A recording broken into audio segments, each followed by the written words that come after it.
Docker versus virtual machine, which is better for developers, explores how choosing the right containerization or virtualization tool can transform your development workflow without slowing you down. We'll look at Docker and VMware workstations side by side. Docker and virtual machines both help run applications in isolated environments. Docker uses lightweight containers sharing the host OS, while virtual machines emulate full operating systems. This fundamental difference shapes performance, resource use, and flexibility for developers. Docker is a containerization platform that packages applications and their dependencies into containers. These containers share the host operating system kernel but run in isolated user spaces, enabling rapid startup and efficient resource use. Docker works by using container images built from Docker files, which define the app environment and dependencies. Its strengths include fast deployment, portability across environments, and minimal system overhead compared to traditional virtualization. Docker integrates with CI/CD pipelines and microservices architectures, making it ideal for developers who need consistency across development, testing, and production. However, Docker containers rely on the host OS kernel, which means they are limited to running applications compatible with that kernel. This makes Docker less suitable for running different operating systems or fully isolated environments.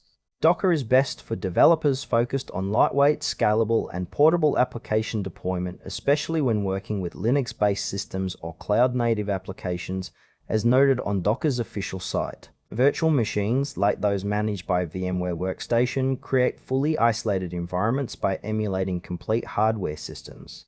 Each VM runs its own guest operating system independently of the host, providing strong isolation and compatibility with any OS. VMs work by allocating dedicated CPU, memory, and storage resources, which allows running multiple different OSs on one physical machine.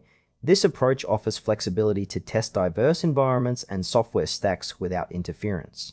The main strengths of VMs are their strong security boundaries and ability to run multiple OS types simultaneously. However, VMs require more system resources and have slower startup times compared to containers. They can be less efficient for rapid development cycles due to this overhead.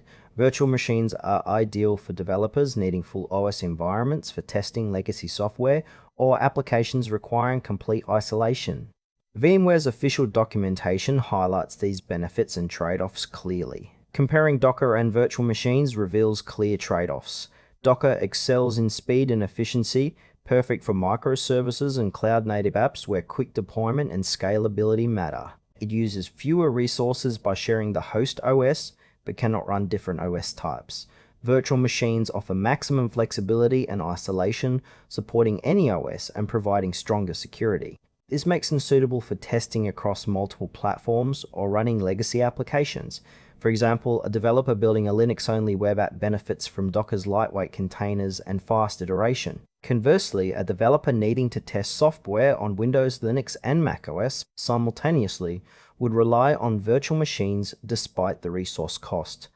Choosing between them depends on project requirements, speed and efficiency versus full OS isolation and compatibility. Docker is recommended for developers prioritizing fast, resource-efficient deployment and consistent environments, especially when working with Linux-based or cloud-native applications. Virtual machines are the better choice for developers requiring full OS isolation, multi-platform testing, or legacy software support. Understanding your project's needs will guide you to the right tool, ensuring your development process is both efficient and reliable.